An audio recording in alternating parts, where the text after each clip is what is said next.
So today we have another author on the show. She is author Bracha Goetz. Did I pronounce your first name right too? Perfect, Perfect. awesome.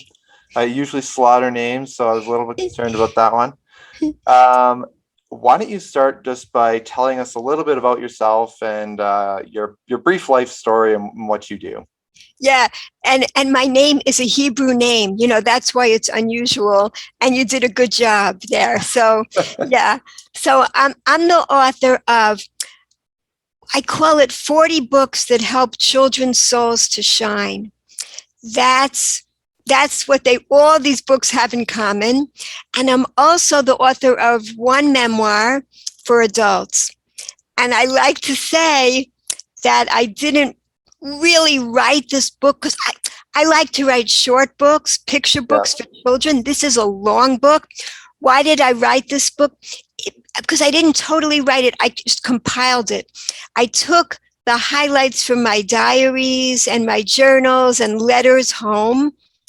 And it's kind of a case study of how I developed food addictions and how I healed from the food addictions and how it was all about finding spiritual nourishment. That is what it was all about. And that's what I'm loving to share now with other people, because addictions are so widespread. And whether it's a food addiction or a different type of addiction, there's a spiritual source to it. It's based on an inner emptiness. Yeah. And yeah, people go around trying to try this diet and that diet.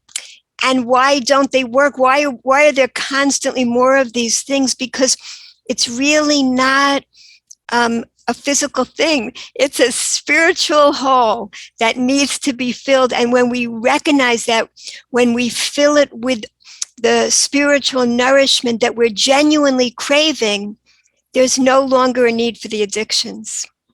Yeah, and I think that is so true. So often we just try and fill it with all kinds of other things in the world, and there is so many things, especially money is one of the big ones that can really try and fill that void, but you always feel empty. And I always say you can be the richest person in the world and you can be the most depressed person in the world.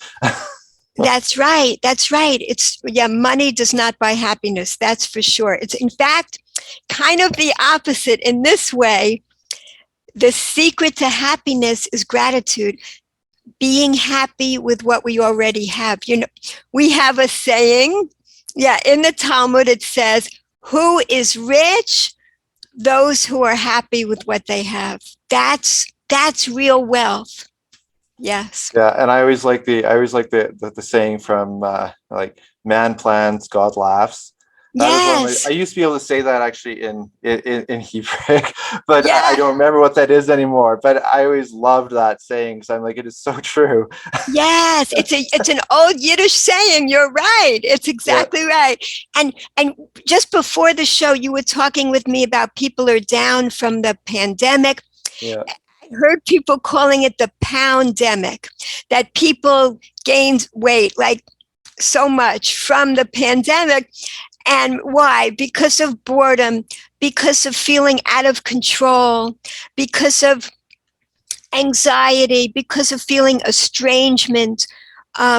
So the way to overcome these things is connection. And what I really want to share is about the pleasure ladder. This is what changed my life. Understanding that there's 5 rungs to the pleasure ladder. And when a person is overeating, they overeat because it brings pleasure. And mhm. you want the pleasure to continue, so you just keep shoveling more in. And guess what? It doesn't fill that hole. It never does. A No, person feels worse afterwards, rather than they think this is going to fill it. It's a genuine hunger, but it's not a physical hunger. Once you've had a normal, healthy meal and you still feel hungry, you're hungry for more sweetness in life, more joy in life. And again, the pleasure ladder, the price we have to pay to climb the pleasure ladder, there's just one price, and that price is gratitude. It's being grateful. It's being mindfully grateful. It's acknowledging that everything we have in life is a gift, and it's coming from source. It's all coming from the infinite oneness that's God.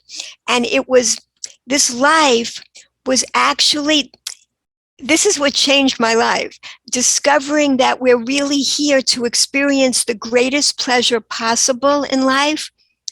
And that pleasure is a lasting pleasure. It's all the spiritual pleasure. So on the lowest level of the pleasure ladder are all the physical pleasures, like an orange, like an apple. The natural physical pleasures were designed to be delicious and nutritious.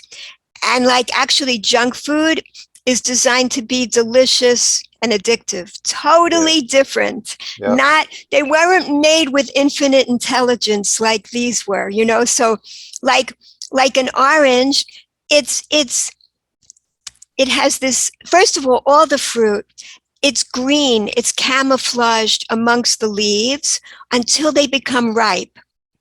So then when they're ripe, they become a beautiful color. So we experience the joy of seeing the bright colors. And then it has individually packaged, they're all individually packaged with, and an orange has the peel on it that keeps the juiciness in for months. It's amazing. And inside are the seeds of infinity. It goes on and on. It can regenerate, replicating forever and ever. That's the infinite wisdom with which it was created, as opposed to the junk food that, the bags just pollute the environment when we throw them around, know. So all the natural foods and exercise, when we dance, when we move, our bodies were designed to move. So all these physical pleasures are on the lowest level of pleasure. That's why people can get stuck, because they experience pleasure there. And when they have a sense of scarcity about life, I don't have enough pleasure, so they just keep putting it in. There's a show, My 600-Pound Life, where the people say, they say, this is the only thing that brings me pleasure, eating. They don't have they're not bringing pleasure into their lives through other means. They're not aware. Their eyes are not open to recognize the abundance of pleasure in this world. All the natural pleasures. And the 5 levels on the pleasure ladder, they actually correspond to the 5 levels of the human soul. This is all our ancient mystical wisdom from the Kabbalah that teaches this, so when we uplift ourselves through eating, let's say an apple, it nourishes our body, and it also nourishes our hungry soul when we experience it with gratitude. We say a blessing before and after we eat anything. It's a mindfulness exercise to recognize that it's a gift and not take things for granted. So the lowest level are all the physical pleasures, the natural physical pleasures, being in nature. The second level is love, and love is not dependent on anybody. Every step on this pleasure ladder is totally empowering. We can climb this pleasure ladder at any moment in our lives. Even in prison, a person in prison, they can focus on the virtues of someone that once did something kind for them, like a grandmother, and be uplifted and encouraged to become a better person. It fills a person with a warm emotional feeling just by focusing on the virtues of another. So they don't even have to be present. Just by focusing on that, we are filled with love. So that's the second level of pleasure. Going up the pleasure ladder, the next level is meaning, doing something meaningful. When we do something good and meaningful in the world, we are expressing our gratitude for the world that gives to us by giving something back. And I was on another show where I was explaining about this level, and the host said that he was plowing through a box of pizza. He had 2 slices and then he just kept going. And someone comes knocking on his door and needs his help with something, his neighbor.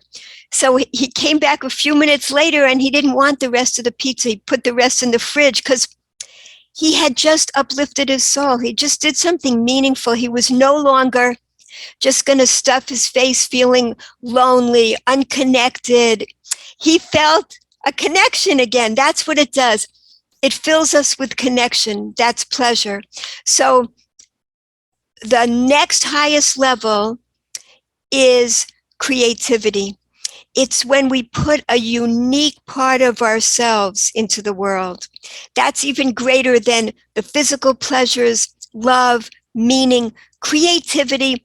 We're in a zone of like, we don't feel like eating or sleeping when we're in that zone of creativity. It's like a tremendous high. It's an even more lasting pleasure than the others. So what's at the top level is transcendence. And transcendence is recognizing that we're all connected. We're all connected to each other, to everything in this wonderful world, and to source energy, to God. Everything is coming from God. All the gifts that we're sharing, like we breathe out, here's life. And the vegetation comes back. Here's life back to us. We give out the carbon dioxide that the plants need, and the plants give us the oxygen. We are all connected. So transcendence, it happens under a starry sky. We recognize we're a part of this awesome infinite universe that was created for our pleasure. And our whole role here is to have gratitude, to recognize, to acknowledge that it's all coming from source energy. The whole reason we were created, what we learn, is that God metaphorically contracted in order to create an other, because God was everything. In order to be able to have that connection and a relationship, God metaphorically contracted so that we have to reach out and see where God is hidden in plain sight in this world. That's what we're here for. And when we recognize it, then we experience gratitude and express it. And that's what elevates us with joy. Yeah, I like to say that God is all around us. We just have to listen. And that, because God, he beautifully created everything so that we could glorify him and that we could be happy together. And then of course man sinned, but that didn't change the fact that we still are here to glorify God. It just made a bit of a barrier so that we are now unclean and we can't come to God with like some kind of intermediator. For Christians, we believe that's Jesus. For like the Jewish faith, I know it was sacrifices was what it always traditionally had been in that book. So we had to become clean in order to approach God. Yeah, and we have challenge every day. We're doing that. Like we have weights. We have challenges on us. By pushing against those weights every day, it's from God, the force that is making us think about what we're lacking in life. All day we are battling this. And when we push back against it, that's how we grow our gratitude muscles and how we come closer to recognizing, to nourishing our souls. Every time we do that, we nourish our souls. And that's what gets our souls shining. It gives us the fuel to shine in this world. And because we get the connection flowing, like a refrigerator, when a refrigerator dies, the energy is not lost. it's regenerated. The energy is still there. It's just unplugged, It's not connected to the energy source anymore. But there's a law of thermodynamics. Energy is never lost or destroyed. It is always being recycled. This is all coming from, this source of energy is coming from God, and it's always here for us. So, if people don't believe in God, it's very far-fetched to believe that all this, and then we go in the ground and we disintegrate and that's it. No, there's an energy, there's a spirit, there's a whole nother part to us. It's the invisible part of us. We're not just bodies. We look like bodies. That's how God is hiding in clear sight, but we are really, in essence, spiritual beings. So that doesn't go away. That energy is forever. That's the part of us that's a part of God. Yeah, and I know in the Bible, as well as in like the Torah, like the original 5 books of the Bible, there is always this talk about love. And for Christianity, Jesus says the greatest commandment is love. Like that is loving God is the greatest commandment. Like we're supposed to love him with all of our heart and soul and mind. And that is something that if we have addiction, it kind of gets in the way of that and puts up a barrier between us and being able to love, because we're loving food and not focusing on loving God. Beautifully expressed. That is it. It's I don't have the quote in front of me, I think, but it's like an addiction is like you're just devoted to that and take away everything else. And when you get out of your addiction, you can finally be connected to everything else. It blocks you from the connection to everything else, just like you said. Yeah. So as a nation, I know addiction, especially food, it's been abundant, and with abundance comes that kind of greed almost, and you take it for granted. Exactly. And that's kind of, I think, what we do as a society here, especially in all these first world nations. We take the food for granted, and we kind of abuse the food by doing GMO, like genetically modifying foods, and over processing foods. Exactly. And that leads to so much destruction in our own body. And can you maybe explain how food addiction and over processing of food are connected? Yes. And in fact, my newest book is Let's Stay Healthy. This is for children. I explain the why. Why people say don't eat junk, eat your veggies. Why? Because my background, even when I was an undergraduate at Harvard, even then I was taking courses at Harvard Medical School and the Graduate School of Public Health, because I'm fascinated by public health.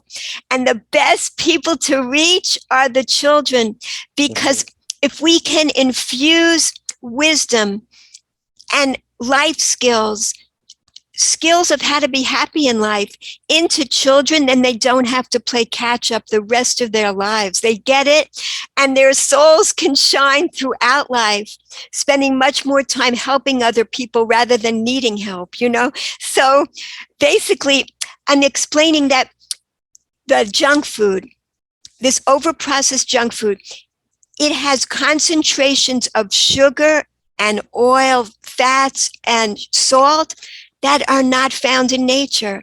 They're totally abnormal. And when you ingest this, oh my goodness, it goes to the pleasure center in your brain and actually causes addictions. The food is designed to be addictive. I learned recently that in the 1980s, the public education for smoking was so effective that smoking went way down. And the execs took what they knew, their expertise, and moved over into the junk food industry in the 1980s. And that's when it exploded. Junk food exploded in the 1980s using the same techniques that had been used for smoking to make that so big. And basically, In fact, they say that the way that junk food interacts with the body is more similar to cigarettes and cocaine than it is to the way a body reacts to our natural foods. It's a completely different type of substance, the junk food. And because of the pretty packaging and the commercials for children, now type 2 diabetes is widespread for young Very much children. so. Yeah. It's so sad. And I have this statistic. In 1915, the average adult in the United States was eating 17.5 pounds of sugar a year. In 2011, 150 pounds of sugar a year in the average adult. Whoa. Yeah, that's big. And the CDC said that in before the pandemic, 73% of US adults were overweight. That's ridiculous. Oh my gosh, and that's before the pandemic. Now, in a sense, I want to say this. The pandemic, I feel, was in some ways an opportunity, a worldwide almost opportunity to push us forward spiritually in the way that you were describing. Like almost everything got taken away from us overnight. And we learned to not take things for granted that we were taking for granted. We can use this opportunity now to make a big spiritual jumpstart in all of our lives, to continue to not take things for granted. Life got much smaller in the sense that it was just like with immediate family members that people could be with. They couldn't be with extended family or friends, have a big social life. It became more insular, and people just started to do more simple things at home, besides, of course, being online more too. But they were spending more time appreciating nature because you could be outside, but you couldn't go to events. It changed everybody. And we can use it as an opportunity to continue our spiritual evolution, to become more grateful people. I feel like it's an opportunity to grow in that direction. Yeah, it definitely has given us that opportunity. And with food, I always think in the Bible, it always tells us that our body is a temple. Like, we're supposed to treat our body with respect. And if we're putting in all this junk into our body, we're not treating it with respect. Exactly. That's where did I write that? It's right here in the top of this book. Oh, it comes, yes, it's take very good care of your lives. This is from Deuteronomy. Exactly. That's the impetus for this. It actually, I showed in the pictures here, the junk food takes out the nutrients from our bones. Our bodies don't know what to do with it. Like, when we ingest this stuff like candy that has no nutritional value for us, the body becomes inflamed. And we know that chronic inflammation leads to diseases. That's exactly the mechanism for how this works. This is how I picture, like this. The body, it gets this weird substance that's not a natural product. And it's like, what do I do with this? Oh no, what is it? Yeah. What am I being fed? It reacts in the same way as when we get hurt. If we start bleeding, then everything starts rushing to help out, and it becomes an inflammation to help that. The same thing when we eat the garbage that actually draws out the nutrients from our body, then our body is inflamed, and that inflammation is what chronically, it's what causes disease. It's okay, once in a while a person has junk. It's not a big deal. But if they're doing it chronically, consistently, that's what causes the chronic problems. Yes. Yeah, I know for myself, I'm guilty of I like sugar, but I've been actively trying to cut back on the amount of sugar that I'm intaking, just for my own health, because I do have health conditions, and I know it's worse when you do ingest a lot of sugar. Yeah, think about it. Think about a date. Think about a watermelon. I write about this in Hashem's Candy Store. Also, there is nothing as sweet as a date or a watermelon. I mean, even if you eat a candy bar, it doesn't compare. It's like just pure goodness, you know, and it's good in every way. Also, in the junk food, the fiber and the protein and the nutrients have been extracted, and only, you know, the things that we don't need are put in. It's like, when we eat the natural foods, it uplifts us, and it's as sweet as could be. God knows we love sweetness, and it's out there in all these natural foods that we can experience. And, you know, sometimes when people develop diabetes from eating the junk food, then they can't get to enjoy these wonderful fruits anymore either. It's sad, but so that's why the earlier that we could get people on the good path, the better. It's just, it. And one thing I also like to explain in here too, like the effects of drinking this soda. We would not water a plant with soda, a plant that we love, maybe a weed, you know, because it's in like 2 days it'll die. Yeah. We're sturdier than a little plant, so that's not going to happen to us. But incrementally, it has a negative effect on us just as well as it does a plant. We need water, not soda. Yeah. Yeah. I've never understood the whole Coke and Pepsi, how people like drinking that so much. Because I mean, if you stick a steak bone in there, it'll actually disintegrate the steak bone. So I'm like, why would I Exactly. want that be put into my body? Exactly right. Exactly. So then, how as a society do we fix this and get away from these food addictions and the over processing of food? How do we go back to more natural foods? Yes.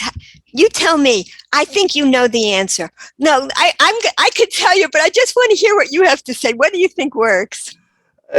Honestly, I think we need a lot more awareness, and we need to be cutting back, like just making more regulations in terms of food, and in terms of how it's marketed, because I think that the marketing is a big part of the issue. I mean, Yeah, you look at cigarettes and that, like you were talking about before, and the marketing for that, it used to be in everything, like movies and exactly. everywhere you saw it, people were smoking and all these things. They made it look cool. Well, that's kind of what they've done with food and junk food is that kind of thing, the marketing. So I think we need to really focus on campaigns and regulations on that marketing. Yeah, and we need to educate for sure, and we need to start with children, and we need to show the joy. And of course, bringing in the spirituality is part of it. It's a lot of gives us an appreciation for how awesome these things are. Um, we when we I want to say that in order to overcome a habit, restrictions don't work for long. People can't stay on diets, but we need to fill our lives with more joy. Then we will never want to eat differently. When we experience joy, all the joy that comes from living in a healthful way, then we won't want to choose living in the unhealthy way. So it's really what I'm trying to spread is pour in the joy. And how do we do that? Pour in the gratitude. That comes from loving awareness of what's really good for us. And just spreading that, not so you won't have the sense of it's about restricting myself. I can't live like that. No, recognize we're in a world of abundance, not scarcity. We've got to change the cult of scarcity that's overtaken and spread the concept of abundance. And that comes again with recognizing that there's a God, and then not an ego. Ego is edging God out, you know? It's so we got to bring that more into our lives, that sense of appreciation that there's a good plan. There's an awesome plan for all of us, and that we too are good people in this wonderful world. And we can get to enjoy it. We need to spread more joy. And one thing also that I learned is in order to create a good habit, it takes like 400 repetitions to get a new habit down. But if it's done joyfully, it takes 10 to 20 repetitions to get it down. That's why they teach children good habits with songs and with happy books. This is the way to do it. As adults as well, pour in the joy, make it a joyful experience. When you feel like overeating, also recognize, is it my body that's hungry or my soul?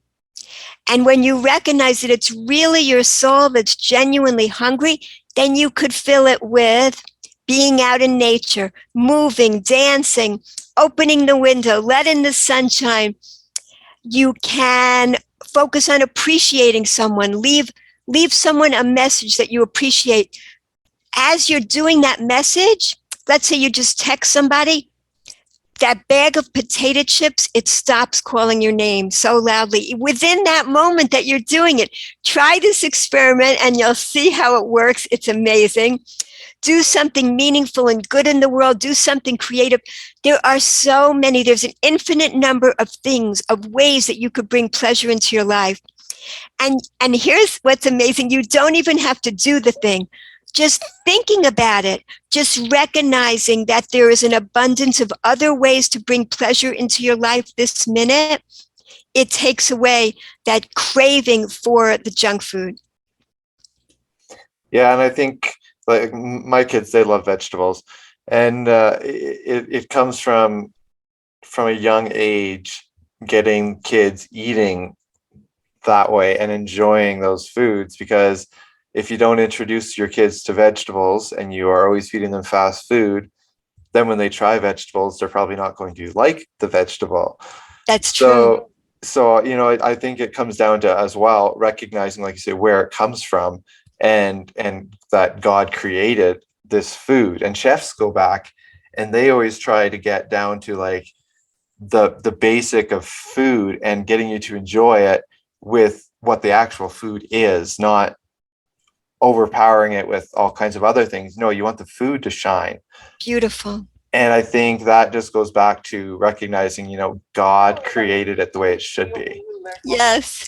But the actual whole food, the closer we can eat to its natural state, the better it is for us. Exactly. We can trust that, it comes with developing a trust about life and recognizing that we were created to experience pleasure here, to experience gratitude. That's really our role in life. Yeah, like it's amazing when you recognize where the food came from, and recognizing that, there is a creator, and God created us all beautifully, and he created food the same way, and he gave it to us so we could enjoy it in its natural state. I mean, God didn't create all kinds of seasonings. We've done and used different things to make seasonings, like MSG that's packed into so many things. Oh, right. But the herbs, those are natural herbs. Those are great to put on. Exactly. And when we feel that need to, it's just a habit. We think that this is the only thing that's going to make us happy, is this whole pint of ice cream or the whole box of chocolate chip cookies. But afterwards, we don't feel any more fulfilled. We have to recognize what really brings us fulfillment. The pleasure ladder helps with creating a vision right in front of us, so we could picture that ladder and picture, how can we get to heaven from earth? It's like a stairway to heaven. That's kind of what it is. It's an experience. It's how we can create that connection to God through eating an apple. It really works, and it's available to all of us. Yeah, and I think prayer is a good part of that, like praying and communicating with God and thanking him for the things that he has provided for us. And I think that is just something society just misses so much, because they take everything for granted. And it's like, I always tell my kids when they complain about something we've put in front of them, I always tell them, I'm like, you need to appreciate the food that's put before you, because that food's not always necessarily going to be there. Yes. it, Africa, look at those nations. A lot of those nations are that they're starving, or a lot of places in Asia, they're starving. And Yes. so I always tell my kids, like, just try not eating for a couple days and you'll really appreciate food. Oh, it's so true. I mean, our nation, we went through the Holocaust, you know. Yeah. Suddenly we were taken away and given, you know, at the most one piece of bread to eat and some watery soup for a whole day. That's what they survived on for years. It's unbelievable, but that's true. We never know. And one of the things, people get a kick out of this, but as an Orthodox Jew, I wasn't brought up that way, but I became in my 20s. One of the things we do is we even make a blessing after going to the bathroom because we recognize it's a miracle going on every day. It's wondrous how our bodies work. And we are saying, I am so grateful that my body is working right. Because unfortunately, there are people that don't have that opportunity, you know, and they carry bags with them. We have to be, we by being role models for our children, it by being role models of gratitude, it infuses gratitude into our children, and they really learn how to have a more joyful life this way. Yeah, and then they end up being more respectful, and like I think, yeah, it's people like who believe in evolution and stuff like that. I don't understand how you can think that something just this stuff just happened to create itself. Well, how does it work so well if it just came from this one molecule that was nothing? Like something and someone was out there thinking about that and creating this stuff. And you look at all the different species of animals, even, and like it just shows you how wonderful our God is and how creative He is. It's amazing when you just think about that kind of stuff. And it's the same kind of thing with food. Like God made such beautiful plants and flowers, like, and you can eat so many different types of flowers, and God designed them to be beautiful. And the flavor is the same. Like God designed that flavor to be beautiful. And yeah, I think respect is ultimately what it comes down to, is respect, and like you say, gratitude for what we have. Exactly. All of our many, many gifts. I wasn't brought up that way. Like I wasn't brought up to recognize that I was a soul and that there was a God in the world. And I feel that that was really what led me on this path of feeling that something was missing from my life and feeling like I was starving. My soul was starving. And I didn't know what to fill it with. You know, I tried many different things. In fact, that's why I went to Harvard. I was searching for like ultimate wisdom, but I didn't find it there, you know. But eventually I was able to learn about my own roots. And there's an expression to root down to rise up. I feel that that's what happened. I was able to learn about my heritage. And when that happened, there was no longer the emptiness within. I never ever get to the point of being as empty as I was before. You know, there are times when I'm not happy, but it doesn't get to that sense of, you know, complete emptiness and feeling like, what's the purpose of this all? Now I get the purpose, you know, I get what we're here for, and it's a wonderful mission. You know, we when we feel like overeating, it's the negative part, or any addiction. There's this the lower brain gets activated with fear and flight, and we just crave all these addictive behaviors or substances. So the trick is to get the neurons firing in the prefrontal cortex of the brain and say, is it my body that's hungry or my soul? Because then, once just asking that question, you have a different part of you. The higher brain is now the active part that's in control, and that's how you can connect to what can really elevate you, what can really nourish you, what can bring you real fulfillment, not the addictive substance that brings you temporary comfort, and then you crash afterwards. Yeah, you definitely do. And I know for those in the Christian community, it would be Jesus Christ is what we would believe fills that void for us. For the Jewish community, it's God. And I mean, Christians believe Jesus is God. He's part of a triune God for us. And it's just recognizing that the things of this world aren't what's going to fill that void. It's God that's going to fill that void for us. It's what's going to make us whole. And what we can use the things in this world in order to uplift us. You know, we were put in this world for a reason. I mean, we were put into bodies in order to uplift the sparks in everything, in every natural thing, bring it out. And that's when you were talking about sacrifices in the beginning too. It's about lifting up the sparks, bringing out the holiness of everything that God created in this world, recognizing it, seeing it, you know, and that's how we make heaven on earth, and how we recognize that we're really in the most enriching garden. We've been placed in this incredible garden. Yeah.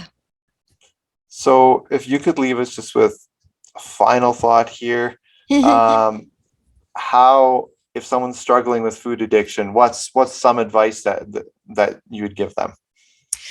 You know, you're always going to fall back and make a mistake. It's not a big deal. Just celebrate your victories. Celebrate any moment that you experience gratitude. Just fill your life with more and more moments of gratitude. There's a thing, how can you tell the difference between a real diamond and a fake diamond? Clarity. Yeah, yeah. Yeah. A real diamond has flaws. So we all have flaws. We all have issues, you know, and we're all going to make mistakes. But a diamond expert, they call the flaws inclusions. It's a part of us, you know. Accept that. We can accept that. But we're all here to shine. We are all really diamonds in the rough. And as we go through all the challenges in life, we can become more refined and use every challenge as some type of opportunity to become more refined, to grow, and accept our mistakes. Don't be pulled too down by it, because we're all in this together. You know, hopefully, one more expression is, we're not here to see through each other. We're here to see each other through. We're all here to help each other. Yeah, that's very true. So thank you for coming on here. It's been a very enlightening conversation. I always think different forms of addiction are really, really important to discuss. So thank you for being willing to discuss that with us today. Thank you so much. Yeah, so thanks again. If you ever want back on, just give me a shout, and we can discuss your book some more, or some other topic other than maybe food. Yeah, my pleasure. I would love to come back. Thank you. Yeah. Well, I have just been blessed with so many people who are requesting to be on the show, and I'm impressed with how many people want to share their testimonies or what they're doing for the Lord right now. If I haven't got back to you, I promise I will get back to you. I look forward to speaking with each of you and interviewing you, and keep tuning into the show. There's lots of new people that are coming on here, and if you're considering wanting to come on the show, just shoot me an email at tpeters745@gmail.com, and I will get back to you.